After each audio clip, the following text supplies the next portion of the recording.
What's going on, guys? Good evening, good evening. How's everyone doing?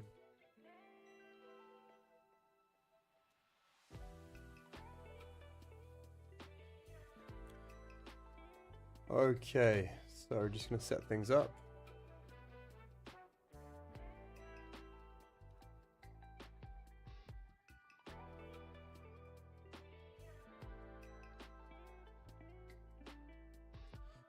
Forgive me if I'm not on top form today. My wife had food poisoning last night and I had to take full reins on baby duty, getting maximum of 30 minutes at a time of sleep. But anyway, thought I would still turn up tonight and talk through my views on the market at the moment, because some things have changing. There's been some developments to thought processes, etc. And just generally wanted to touch in with you guys as well. What's up, Khalil, Angelo, Mary, Hassan? Hope everyone's well. Okay, so let's get into it. No time like the present. I'm going to try and make tonight's session a little bit shorter so I can hop off at a decent time and get some kip. So firstly, did a tweet the other day on the monthly picture. Okay, so let's just go over to the monthly. We can start discussing things a bit more.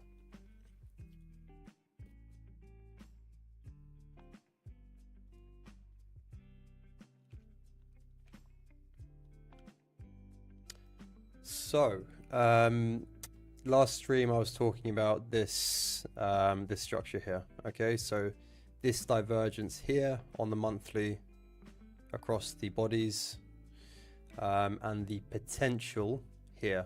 Okay, so essentially what we've had now is a monthly SFP, right? We've had a monthly sweep and close back underneath this level here on the monthly time frame as we did here. Okay, so it's the same picture we had in this candle here. Now the tweet said basically that this is a potential point of caution, but nothing to be too alarmed by at the moment, right? The reason being is because what really catalyzed this down move here is this monthly bearish divergence. What locks in the monthly bearish divergence is this bearish divergence candle. So this red candle here, once the bodies have made higher highs against the oscillators making lower highs, that's what's locking in the divergence, right?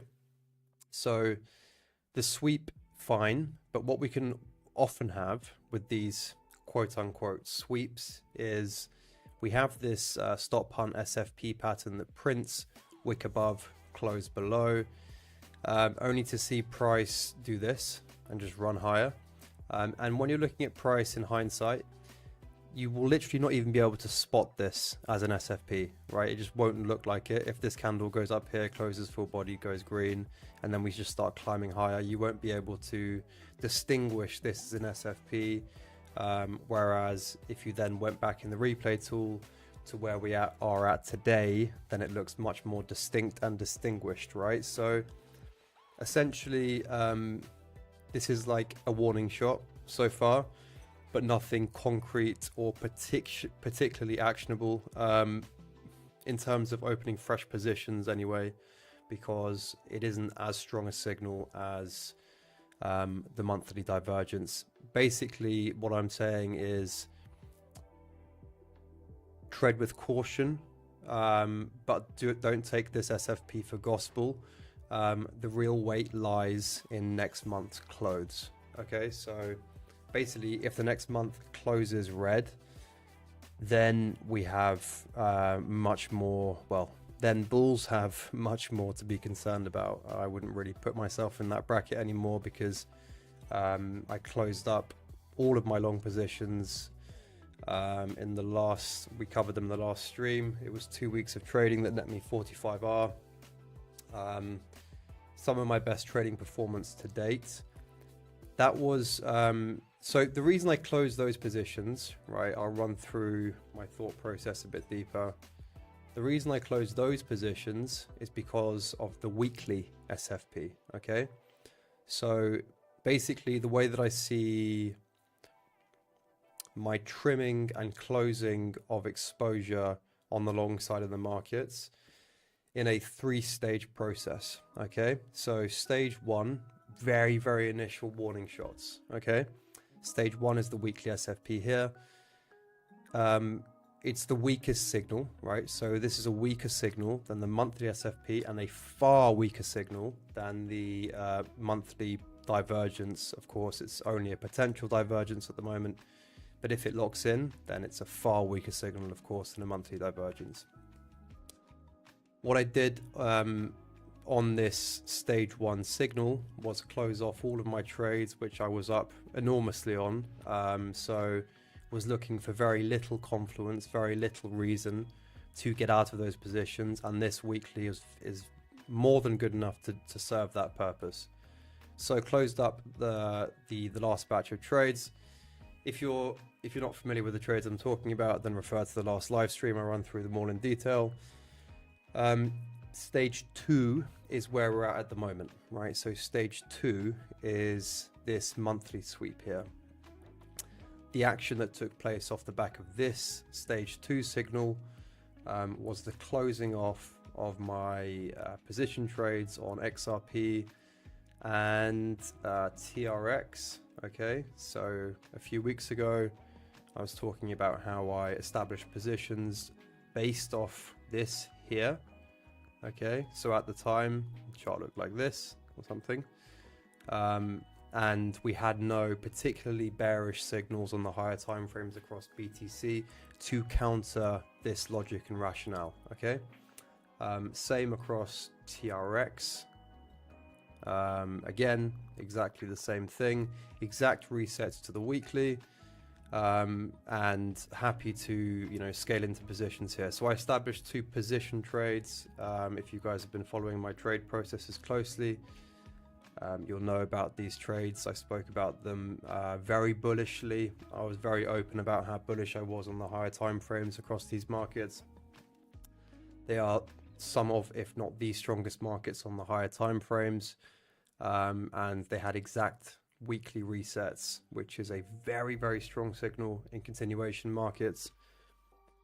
That being said, I have to now be sensible. I have to follow my theory in the markets. I have to listen to the warning shots that the markets are giving me, not treat my actions in a black and white manner, right? I'm not being binary. I'm not all in or all out of the markets. Stage by stage, I'm taking action on my positions, okay?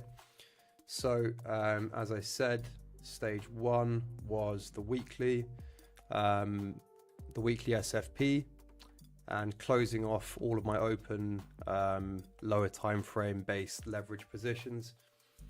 Stage 2, the monthly SFP, which has forced me to get out of my position trades on XRP and TRX.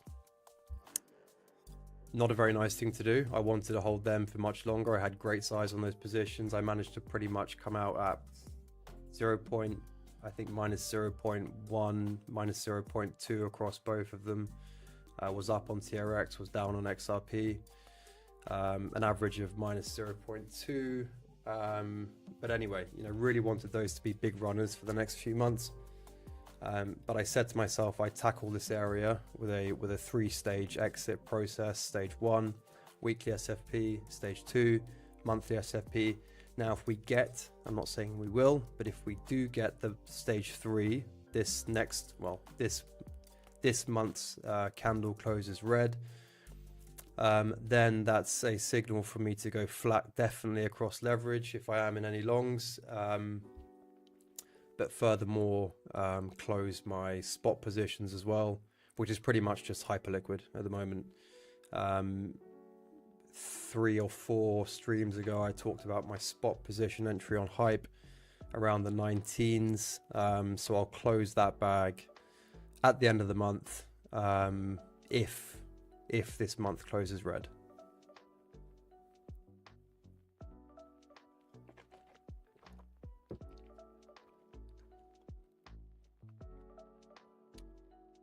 Anyway, it's it's not a comfortable process, right? It's a disappointing process.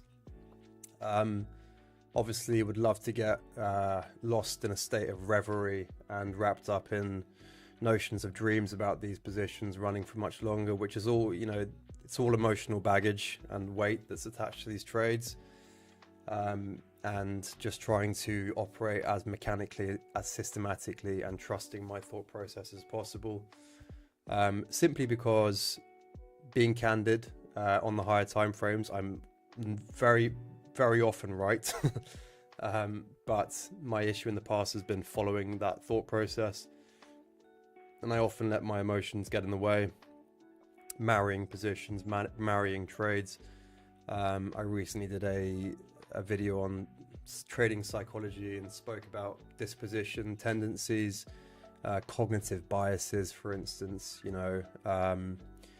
and I'm trying to work with those as best possible, stay as objective, stay as rational, stay as mechanical as possible, and just listen to the signals that the charts are giving me, and respond to them with respect, essentially. So monthly, weekly pictures we've covered. Let's clean this up a bit. Daily, we are daily we have taken out this high here, which is that weekly SFP, that monthly SFP, etc., etc. We're now tussling with the mid here on the RSI, so a very key level to hold. You can see the importance and the weight that the mid level has carried across this entire range here on BTC. Really, if you look at the interactions here, as soon as we broke down past here, we were capped to the downside by the 50 level, which held as resistance. Came back up here, then broke above in this area here, and then this whole area we were hanging above the 50 level. Now we've come back down, we're interacting with that mid level again, so we have to see if this level holds. If not, then we're probably diving down to the 4 hour and looking at the hundreds. Okay, so this low here looks particularly attractive for the taking, especially when you mark these in harmony. Right, so you can see that there's 3 or 4 very tasty lows ripe for the taking, so I would not be surprised by any means to see something like this play out on BTC, but yet to be seen.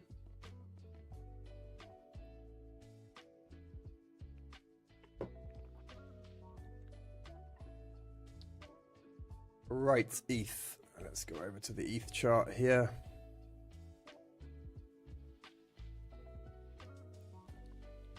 First off, you can see that I've marked the same low, a very attractive low on the 4 hour here on Ethereum. Ethereum pretty much just range bound on the lower time frames. If we go back to the weekly, we are still above the do or die level that we've been hawking for the last few weeks, being here. Okay, so this is the line in the sand, right? So if you've watched any of my previous live streams, you'll know that I've referred to this as the line in the sand. Above, we're fine. Below, we are cooked. We're looking okay at the moment as we're still holding above, and we are holding above the midpoint on the weekly as well. We were coming into this 3-day supply zone here, but I've now removed it off my charts simply because of the manner of these candle closes. We've had multiple closes within this liquidity zone, which for me took it to weakened supply and then takes it further to redundant supply. So I've removed that from my charts. Wouldn't be surprised to see something like this, but again, it's pending BTC. Okay, so again, higher time frame wise, simply just keeping an eye on this level. That's all there is to it, really. Going down to the lower time frames, as I said, very much range bound.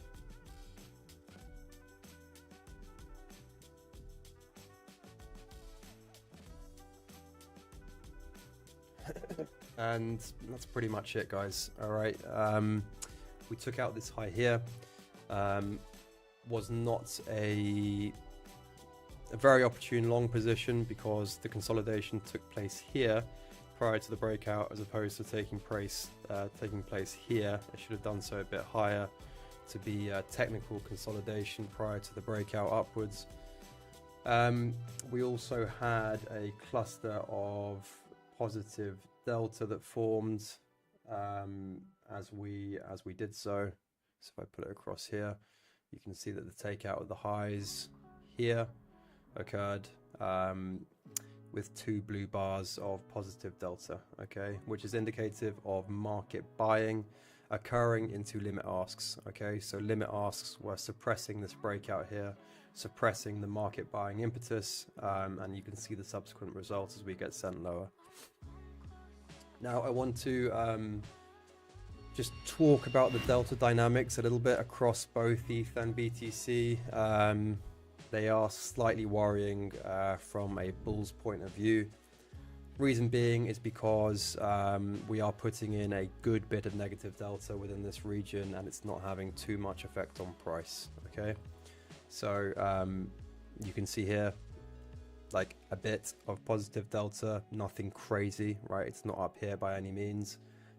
Was able to deviate this breakout and send us lower, but all of this stuff here in the way of negative delta, if this was already a secured, very strong uptrend, then this sort of thing here, you know, these spikes of positive delta, these bright orange bars, high volume, negative delta, sorry, not positive delta, would be sure to send us much higher, where it's not doing so. Okay, so take a look at BTC as well.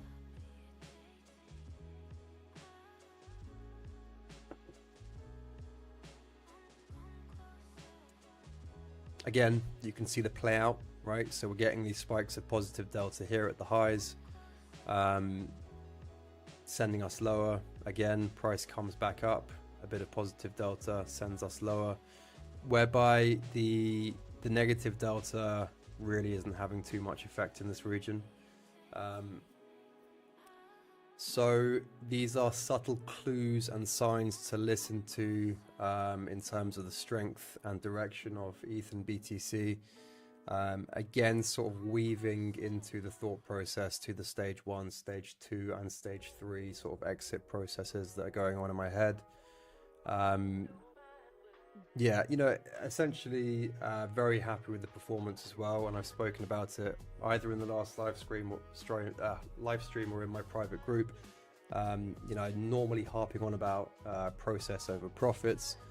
That being said, you know, when you do go on a really good winning streak, sometimes it's good to just realize the gains, lock them in, and yeah, all of this is sort of tied into my thought process, of course, as well. But I think there was also the sort of flip side of it, which is in that case, locking in profits over process to a degree.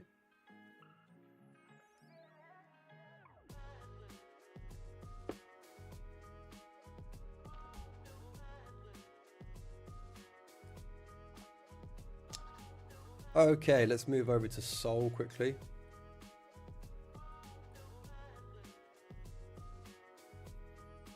So daily, I've been talking about this 180 level for weeks here on Sol. Last week we spoke about this local sweep of historic here, i.e. we had this first sweep here, and then we get the second sweep which locks us in, sends us lower. In my mind, this was always a potential point for a sweep, mainly because we had this large inefficiency here on the daily, which meant price could travel aggressively through it with speed, as you can see it did so here. But then also, furthermore, that we had equal highs here, so it's a particularly tasty target for Sol, and you can see that we've had that reaction. We had the double sweep here, or the LSOH. Now we've come back down and we're tapping into this daily intra-demand zone here. which is interesting when we go down to the 4-hour and the 6-hour time frames, okay? Because you can see price very heavily starting to diverge into this demand zone. If we were to do something like this, for instance,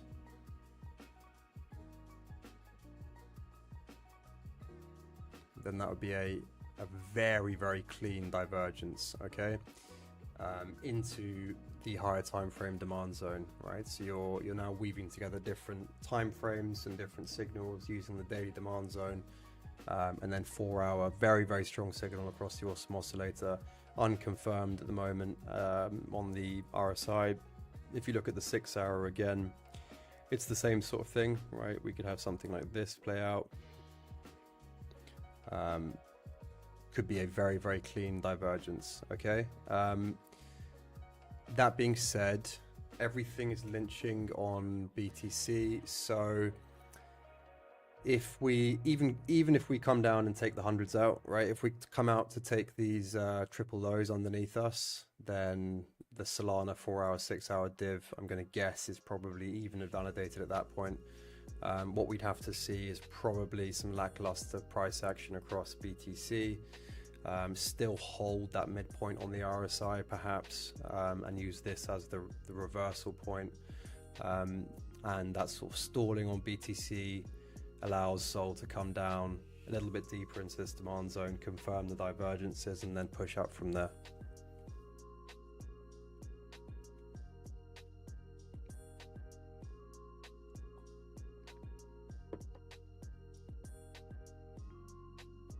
Okay, so I've taken 2 trades of late.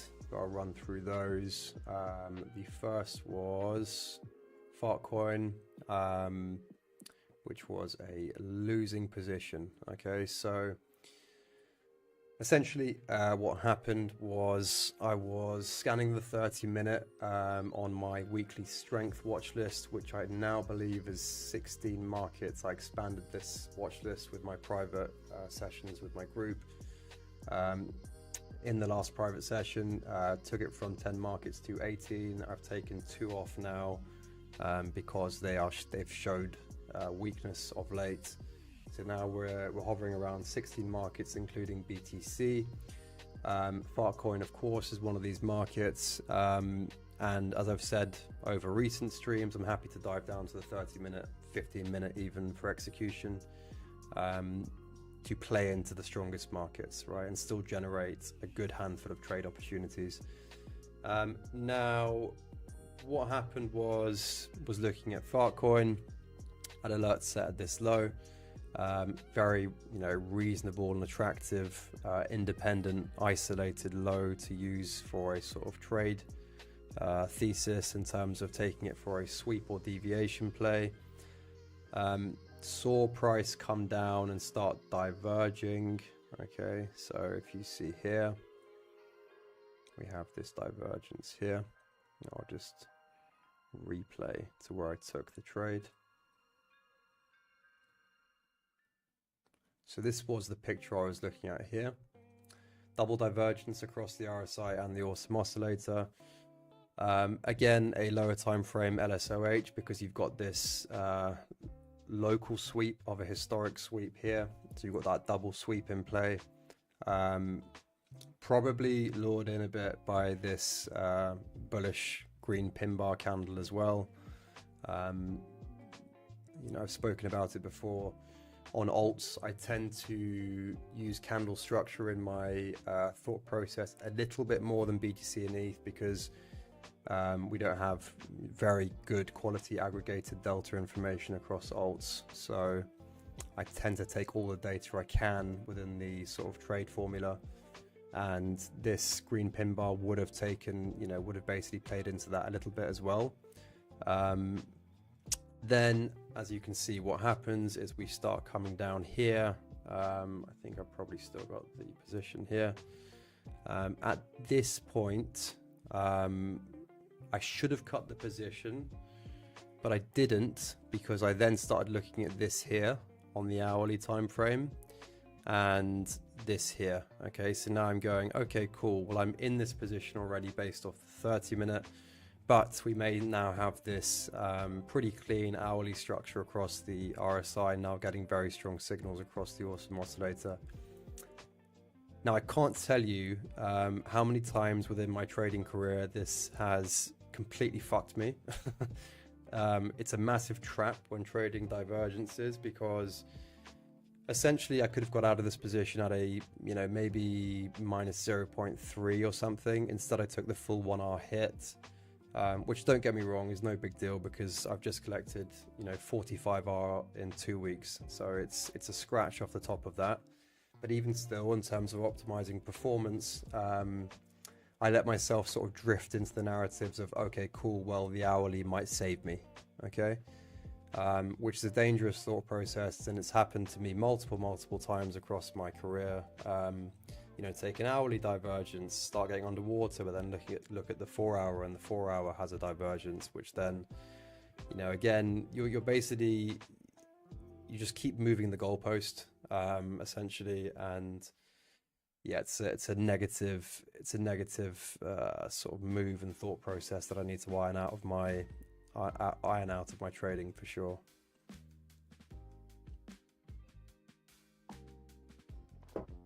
Anyway, needless to say, I took the full 1 hour loss on FARTCOIN. Okay. Second position, XMR. Right. So very simple. Was stalking this in the group. Just essentially looking for. Yeah, I didn't move it. But essentially, I was looking for this low to get taken. Right. I didn't move into this position here. And was regretful of it, right? I feel like it started moving. Okay, so we started moving a bit higher, and I was like, well, why the fuck did I not take this position, right? Like, XMR's the strongest market. We've been afforded a strike down to take out an isolated kilo in a, you know, a very obvious trend, right? Extremely obvious trend. And, you know, when I say, you know, with my sweep plays, I'm either looking for a div, speed, or both, right? So that either or, you know, we definitely got one of them, right? We got speed here, and in very large measure. So I was kicking myself at this point here, and was journaling about it, and, you know, felt frozen out of the market and didn't understand why I didn't adhere to my system. Essentially, I've been, at this point, I thought I'd gone too far the other way, right? What I mean by that is I've just been on a hot streak trading wise.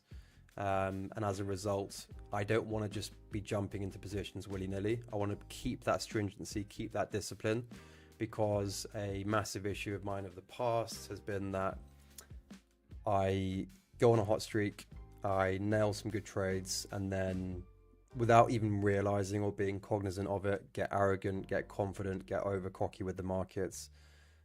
So I really want to move the other way, and I've done that very well. I think what's impressed myself about my performance recently more than anything, and something that I'm particularly proud of, isn't the 45R in 2 weeks. It's the fact that I've been so disciplined and patient and stringent following that.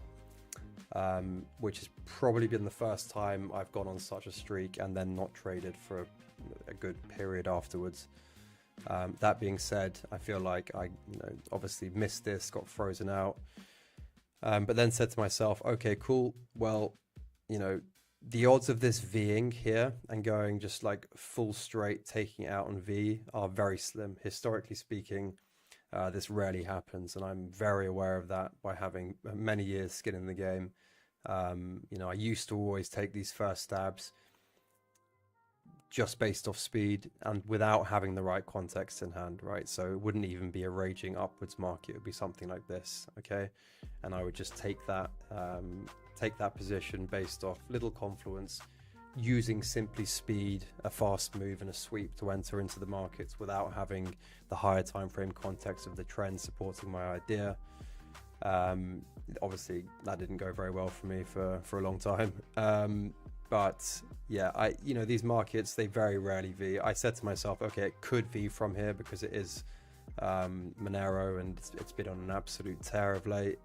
So fair enough, it could happen. But if not, then I'm waiting very patiently for a divergence.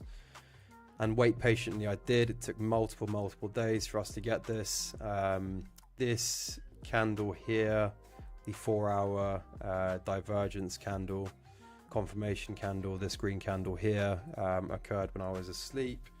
As you can see there, 4 o'clock in the morning. But then that next day in the afternoon, I believe, I took entry around here. Okay, so yeah, around 1 o'clock in the afternoon, or maybe it was like 2, 3, 4 o'clock in the afternoon. Might have the position here. Yeah, so it was probably around 4 o'clock in the afternoon. As I started to see the sort of play out off the back of this lock-in of the divergence there. And yeah, it's going all right for now. Again, you know, basically my overall stance in the markets at the moment is be very cautious, be very tentative on the long side. You know, I really want to wait to see what BTC does from here. Do we go down and take out those triple lows into 100 and, you know, put in some very good negative delta, hopefully some clusters of delta. Ideally, what I want to see there is a big delta event, right? Multiple clusters, multiple candles, forming a cluster. But we shall see, okay? Because obviously we're playing with the, you know, the monthly SFP now, weekly SFP. For me, everything lies on the next month's close, whether we close red or not. A lot of uncertainty at the moment. So I think FARTCOIN was a, you know, the 30-minute divergence play was a harsh reminder of that, okay? We are in a point of potential transition. We are in a point of uncertainty. In terms of my analysis, everything that I've run through with you guys, it is a mixed bag.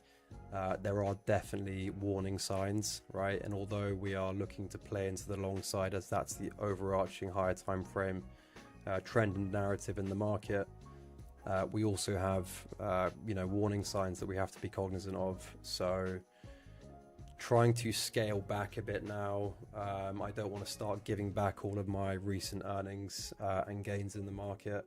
I'd rather sit on my hands, be patient. FARTCOIN Trade was a warning shot to me. You know, I can't trade that same way that I was trading a few weeks ago anymore in these conditions, because it's simply different dynamics in the market. It's a different environment. Markets are responding in a different manner. XMR, of course, a bit of an exception to that because it is just such a raging market and we had such a clean 4-hour divergence here. You know, we're not talking about the 30-minute div on FARTCOIN. This is a 4-hour signal. As you guys know, the higher the time frame, the higher the validity. So we'll see where this position runs, but very happy to sit in this for now. Let BTC and ETH unfold, see how they progress. And I'm using a weekly strength list at the moment. I said to my group, I do a stream with them Wednesday, I believe, and probably going to put together a weekly weakness list as well, just because I want to start getting ahead of the game. If BTC does lock in this next month red, then I'm going to start flipping my bias, playing into the short side a bit more aggressively and going from there. So with all that said and done, I think we're done for this evening. Any questions from you guys?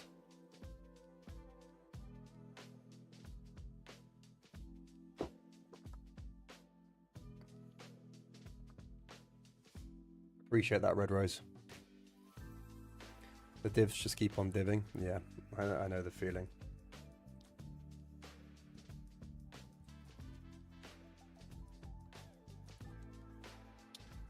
All right, listen, I'm going to love and leave you all. Going to clock off for the evening. I'll catch you all on socials or in the Discord, either or.